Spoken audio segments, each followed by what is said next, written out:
सेवा भगवान की जिसने पधराली, प्रियाजू की पधराली सेवा कर रहा है, आप समझो श्री जी के निकुंज में हो, संशय मत करना, सीधे आपको श्री जी अपनी सेवा में लेंगे यदि सेवा विराजमान। देखो साधना का फल होता है, सेवा का फल नहीं होता। सेवा का सीधा फल होता है स्वामी के समीप नित्य सेवा में पहुंच जाना। आज तक हमें कहीं ऐसा प्रमाण नहीं मिला कि श्री जी की सेवा करने वाले की गति में अंतर हुआ हो, कहीं भी ऐसा। साधना से भ्रष्ट होते तो देखा गया, लेकिन श्री जी की परिचर्या करने वाला श्री जी को प्राप्त नहीं हुआ, ऐसा हमें अभी तक प्रमाण नहीं मिला।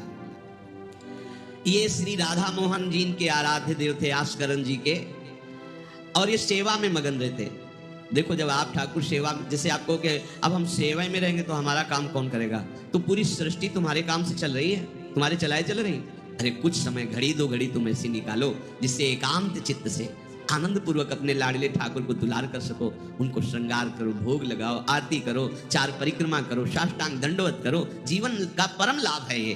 पर नहीं, आप खाएंगे हलवा, गरम गरम पकौड़ी, चाय, और ठाकुर जी के सामने वो सफेद वाले दाना नहीं आते, चिरौरी रख दो ठाकुर। अरे भाई तुम क्या कर रहे हो, चोरी कर रहे हो तुम। घर में ठाकुर विराजमान है, घर के मालिक विराजमान है, हमें जल्दी ऑफिस जाना है, गरम गरम परेठा ये वो सब, और ठाकुर जी के सामने।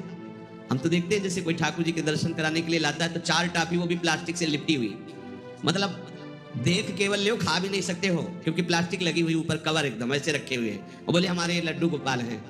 जब गोपाल हैं तो टॉफी खोल पाएंगे क्या? अगर आपको टॉफी पवाली है तो आप खोल करके सुंदर एक कटोरी में रख करके ऐसे 4 दाने चिरौरी रख दिए, कटे हुए मिश्री के टुकड़े रख दिए। अरे अनंत ब्रह्मांडों का भरण पोषण करने वाला तुम्हारी चिरौरी के लिए मर रहा है। हाँ, अगर तुम्हारे पास केवल चिरौरी ही है तो वो तृप्त हो जाएगा। तुम खाओ हलवा, उसको रखो चिरौरी, तुम पहनो एक से एक बढ़िया कपड़ा, और ठाकुर जी के लिए अलग कपड़ा होता है दुकानों में, वो ठाकुर जी के लिए लेना है। सत्यनारायण की पूजा की सामग्री गांव में जो परचून की दुकानें होती हैं कस्बों में, उनमें अलग होती है। बोले सुपारी देना, तो बोले पूजा के लिए, बोले हाँ, वो सड़ी सुपारी का अलग बैग है, वो पूजा के लिए जाएगा।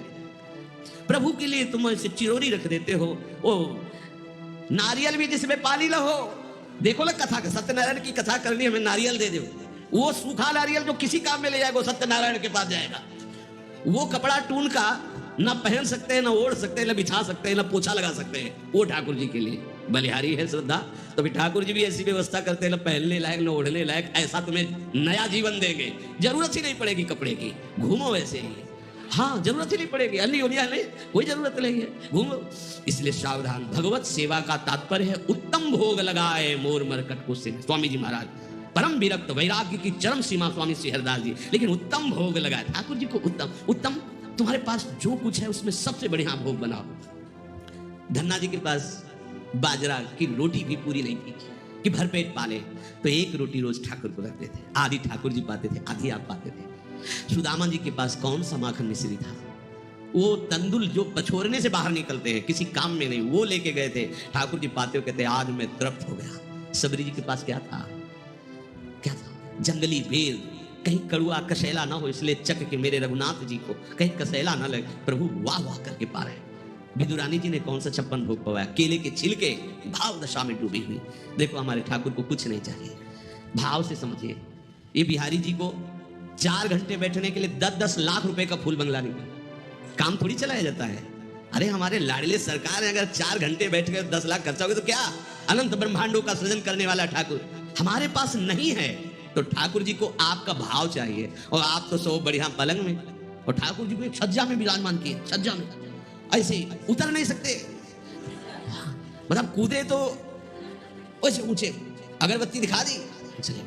आप तो नहीं, अपने लाडले ऐसे प्यार करो, ऐसी जगह सिंहासन रखो कि उतर कर अगर आपके वन विहार करना चाहे तो उतर लेना, ऐसा विराजमान आराम से। और एकदम वो सिर्फ दीवार में ऐसी जगह, या तो बाहर वाले कमरे में, अपने कमरे में तो ठाकुर जी रहेंगे ही नहीं। अरे भाई अगर घर में ठाकुर जी तो उठते बैठते निकलते, उनके दर्शन हो रहे, चोरी क्या? तुम तो हमारे घर के माई बाप हो, सब देखो, चोरी क्या आपसे? आपको जो अच्छा न लगे सुधार देना, ऐसे रहना चाहिए। बिल्कुल भगवत प्राप्ति निश्चित है, ये सेवा पद्धति है, बड़े भाव से आप इसको स्वीकार कीजिए। हमारे लाडले बड़े कृपालु हैं। अरे जहर पिला रही है छाती में लगा के तो परम पद दे रहे हो, तुम दूध पिलाओगे तो तुम्हें परम पद नहीं मिलेगा। भूतना जहर लेकर के पिला रही बाल गोविंद को, अभी 6 दिन के ठाकुर हैं, उसे परम पद प्रदान किया, और आप रोज सुंदर सुंदर भोग लगा रहे हो और तुम्हें भगवत प्राप्ति नहीं होगी। ठाकुर जी की आरती उतार रहे हो, बलिहारी जा रहे हो, उनके सामने कीर्तन कर रहे हो, नृत्य कर, विश्वास तो करो ना, तुम्हें भगवत प्राप्ति हो जाएगी। आस्करण जी ने एक चौकीदार पूजा गृह के बाहर बैठा दिया और कहा कोई भी भीतर आने ना पावे, क्योंकि एक बार भी सेवा में विक्षेप मुझे बर्दाश्त नहीं है। तो ठीक 10 घड़ी का इन्होंने भी नियम, जो नियम लो उसका निर्वाह करो 4 घंटे। दिल्ली का बादशाह किसी कारण से उधर आया हुआ था, उसने कहा मुझे आस्करण जी से तुरंत मिलाया जाए। पहले तो राजा लोग होते थे और बादशाह, अब जैसे मुख्यमंत्री और प्रधानमंत्री, राष्ट्रपति। तो जो मुख्यमंत्री हैं ये राजा हैं प्रदेश के, और वो संपूर्ण राज्यों का बादशाह उसे कहा जाता था। आस्करण जी को शीघ्र हमारे सामने उपस्थित किया जाए। प्रार्थना की कि महाराज असंभव, इस समय आस्करण जी महाराज अपने ठाकुर जी की सेवा में हैं और उनका आदेश है 4 घंटे कोई हमसे बात ना करे। आस्करण जी को सूचना देने के लिए बार बार सेवकों को आदेश किया, पर कोई भी सेवक बादशाह की आज्ञा पर नहीं उतरा। हम अपने राजा से ऐसा नहीं प्रार्थना कर सकते 4 घंटे। बादशाह को बहुत कष्ट हुआ कि हमारी आज्ञा का उल्लंघन। तुरंत आदेश किया सेनापति को, बुलाओ, देखते हैं कि हमारी आज्ञा का उल्लंघन का परिणाम क्या होता है। सेनापति तुरंत उपस्थित हुआ। इस नगर के सबको दंड दिया जाए और बंदी बनाकर आस्करण को हमारे सामने लाया जाए, क्योंकि बादशाह है। अब अहम तो विराजमान है ही है, कोई परमहंस थोड़ी है कि अहंकार लीन हो गया है। बताया गया कि ठाकुर सेवा में, भगवत आराधना में 4 घंटे उनके पास कोई सूचना नहीं पहुंचाएगा।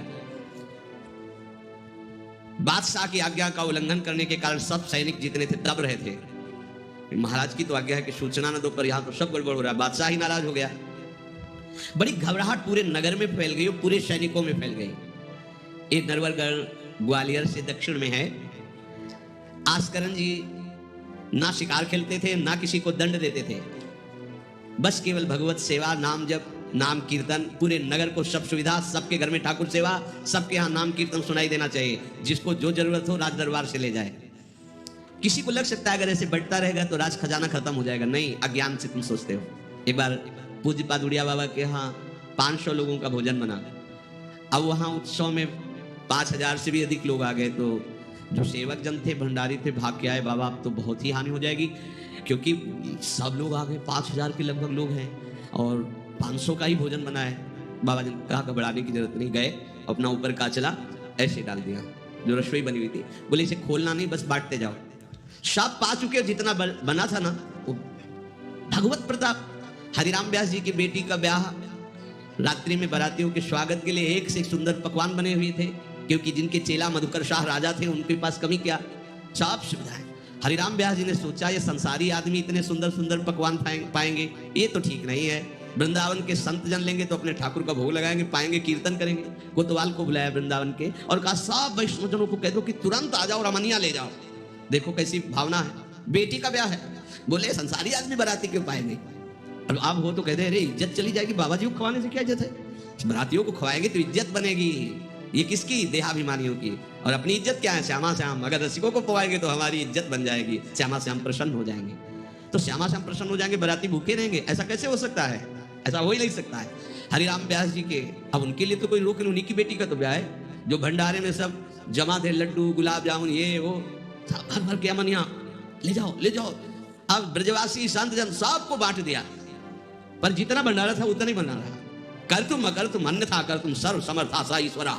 तुम प्रभु के लिए समर्पित हो तो तुम्हारे यहाँ हानि कैसे हो सकती है कि हम भाई ठाकुर सेवा में समय देंगे तो हमारा काम बिगड़ जाएगा, ठाकुर जी के भोग राग की बात करेंगे तो पैसों की कमी हो जाएगी। पक्की मूढ़ता है ये, ऐसा व्यापार है ठाकुर सेवा संत सेवा। ऐसे करो और कई गुना बढ़कर के हाथ में आ जाएगा, देख लेना। क्योंकि सब दुखों का कारण पाप है, और जब ठाकुर सेवा संत सेवा तो इससे पाप नष्ट होते हैं। जे भी पाप नष्ट हुए सुख का मार्ग खुल गया, पर अज्ञानी जानता नहीं है। अब बादशाह के आदेश से हड़कंप मच गया। कहीं गए पठाई कहो कीजिए लड़ाई, सुनी रुचि उपजाई चली पृथ्वी पति आयो है।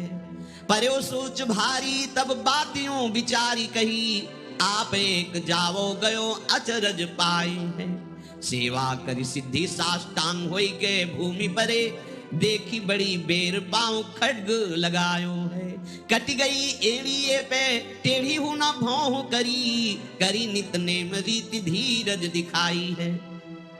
बादशाह ने कहा आखिरी हुक्म है, आस्करण को हाजिर किया जाने, संपूर्ण सेना से विध्वंस मचा देंगे, नरवर गण को पूरा नष्ट कर देंगे। जो प्रधान सेना नायक था वो हाथ जोड़ करके बादशाह से बोला कि आप समझो, हम आपके सेवक हैं, आपसे लड़ कैसे सकते हैं, आप बादशाह हो, पर मेरी प्रार्थना है आप अकेले जाकर के देख लीजिए, आस्करण जी सेवा में है, अकेले जाकर बात कर, हम सूचना नहीं दे सकते पर आपको रोक नहीं सकते, आप जाकर के बात कर लीजिए। बादशाह को लगा कि बात तो सही कि हमारे ही अनुकूल है, ये कोई वैरी तो है नहीं, चलो कोई अंगरक्षक नहीं, और स्वयं अंदर जाकर के देखा तो सारी सेवा हो चुकी थी, ठाकुर जी की साष्टांग दंडवत कर रहे थे। सत्संग में भी कहा है कि आप लोगों को जैसे शरीर स्वस्थ है तो साष्टांग दंडवत का नियम लेना चाहिए, अपनी ठाकुर सेवा करके 5, 7, 11, 21, 51, 108 अपने ठाकुर 4 परिक्रमा की, कहीं से भी 108 दंडवत। एकोपि कृष्णः कृतः प्रणामो दशाश्वमेधा व्रतेन तुल्यः, दशाश्वमेधी पुनरेपि जन्म कृष्ण प्रणामी न पुनर्भवाय। ये भीष्म जी बोल रहे हैं, एक बार हमारे श्री कृष्ण को कोई साष्टांग दंडवत कर दे, 10 अश्वमेध यज्ञ का फल अवभृत स्नान का उसे प्राप्त होता है, पर 10 अश्वमेध यज्ञ करने वाला पुनर्जन्म को प्राप्त होता है, पर एक बार श्री कृष्ण को साष्टांग प्रणाम करने वाला पुनर्जन्म को प्राप्त। दशाश्वमेधी पुनरेपि जन्म कृष्ण प्रणामी न पुनर्भवाय। अपने पास तो भगवत प्राप्ति के लिए बहुत से अस्त्र हैं, केवल नियम पूर्वक प्रयोग करो, माया का प्रवाह बंद हो जाएगा। ठाकुर सेवा के बाद करना चाहिए साष्टांग दंडवत। हमने महापुरुषों को देखा है, गुरुजनों को देखा है। अब शरीर उस लायक नहीं है तो भाव से कर लीजिए, अगर शरीर स्वस्थ है और आप करने लायक है तो जरूर, जैसे माताएं बहनें सखियां हैं तो पंचांग, एक पंचांग दंडवत की खड़े हो गए, हाथ जोड़ा, मंत्र अंदर स्मरण किया, फिर पंचांग 5, 7, 11, 21, 51 ऐसा करना चाहिए। आस्करण जी भगवत सेवा करके साष्टांग दंडवत कर रहे थे नियम पूर्वक। अब ये तो पता चल गया कि कोई आया है, पर ना नजर दी ना बात की, ना रुके, उठे साष्टांग दंडवत, फिर उठे, फिर साष्टांग दंडवत। बादशाह खड़ा देखता रहा, ये तो ना हमारी तरफ देख रहे हैं ना बोल रहे हैं, बहुत देर हो गई, चुपचाप। पद का अभिमान होता है। अब वो बादशाह ठहरा, खींची तलवार म्यान से निकाली और जेब साष्टांग हुए तो मारा ऐसे तो एड़ी उड़ गई, कट गई एड़ी आस्करण जी की। लेकिन आस्करण जी ने ना दंडवत रोकी ना मुड़ करके देखा, खून की धार बह रही। निष्ठा देखिए, ये है अनन्य भक्ति की निष्ठा। नहीं कहा कि अब रुक गए, कुछ नहीं, वैसे ही खड़े हुए, फिर साष्टांग दंडवत, फिर खड़े खून से लथपथ हो रहे, कोई कष्ट का अनुभव नहीं दिखा रहे कि आओ कहे या पीछे मुड़ करके देखे। अब तो धैर्य छूट गया बादशाह को, ये मेरे से तो अपराध हो गया, ये कोई नाटक नहीं कर रहे, ये तो सच्ची में महान भागवत है। क्योंकि जो पद का अभिमानी जन होता है वो ये नहीं जानता है कि भक्ति क्या होती है, भक्ति का स्वरूप क्या होता है, भक्तों की निष्ठा क्या होती है। उनको तो लगता है कि मैं अमुक पदाधिकारी हूं, मैं इतना, तो ये बाबा जी लोग भीख मांगने वाले, इनके आगे क्या जमीन में बैठे, हमारे लिए कुर्सी की व्यवस्था नहीं होगी क्या? हमारे को इस पद का अभिमान जो मिला है उसका सम्मान होना चाहिए। तो वो जिस पद में है, इस सृष्टि में कोई वो पद नहीं है, वो हरिदास पद में है, हरि पार्षद। तुम तो मायाकृत सृष्टि के किसी पद पे हो गए, वो मायापति के निजी पार्षद हैं। तुम्हें दिखाई देता है भिखारी है, तुम्हें दिखाई देता है भिक्षुक है, नहीं नहीं, वो इतने बड़े बादशाह के ऐसा बादशाह पैदा ही नहीं हुआ है? चाह मिटी चिंता मिटी मनुआ बेपरवाह, और जिनको कछु न चाहिए वो साहन के साथ। नरपति सुरपति लोकपति जिनके भावे घास, जिनके भावे घास, रहे परमानंद में तज सभी की आस। गर्दन उतार दोगे, अगर हरि का विधान होगा तो शरीर ही नष्ट होगा, नहीं तो हमें छू भी नहीं सकते, हमारे स्वरूप को नहीं छू सकते। भक्त अपनी निष्ठा पे होता है। एक बार भी आस्करण जी ने मुड़ करके नहीं देखा बादशाह की तरफ। अब तो धैर्य छूट गया बादशाह की, गलती हो गई उनसे। ऐसा ही होता है। नवलदास जी को वृंदावन हरिवंश महाप्रभु के शिष्य थे, तो बादशाह तुर्की था, उसके मन में वैश्य कुल के प्रति बड़ी ईर्ष्या पैदा हुई थी। तो उसने कहा भारत में वैश्य कुल नहीं रह जाना चाहिए, नष्ट कर दो। आतंक स्वरूप उनका काटना मारना, लाखों वैश्यों का कत्ल कर दिया। पता चला कि दूसरे वैश्य एक वृंदावन में भी है, आए, उनको बंदी बना लिया, सामने पेश किया, कहा सर झुकाओ, तो झुक चुका है एक जगह राधा वल्लभ लाल के चरणों में। अनंत कोटि ब्रह्मांडों के बादशाह के सामने सर झुक गया है। अब तो एक भूमंडल का जबरदस्ती बादशाह बना बैठा है। बोले जंजीरों में बांध दो इसको, रोज कोड़े लगाओ, भोजन मत दो, फिर इसको हम दंड निश्चित करेंगे। देखते हैं, ये बहुत अपने अभिमान में है। बांध दिया। सुबह कोड़े लगाने गए तो जंजीरें पड़ी थी और कुछ नहीं था। फिर खोजा तो वृंदावन में राधा वल्लभ जी के दर्शन के, फिर बांध के ले गए। अरे बोले तेरी जंजीरें क्या मुझे रोक सकती है? जब माया की जंजीरें नहीं रोक पाई तो तेरी जंजीरें क्या रोकी? तू लाख बार बंधवा, मुझे नहीं रोक सकता। आखिरकार चरणों में झुका, उनका बंद करवा ये नरसंहार। तेरे इस नरसंहार से कुछ नहीं होने वाला, तू शांति से रह, ये ऐसे उपद्रव करना बंद कर। तो जो पदाभिमानी जन है, एक अभिमान में न जाने कैसे कैसे बड़े अपराध हो जाते हैं, भक्तों को नहीं जानते हैं।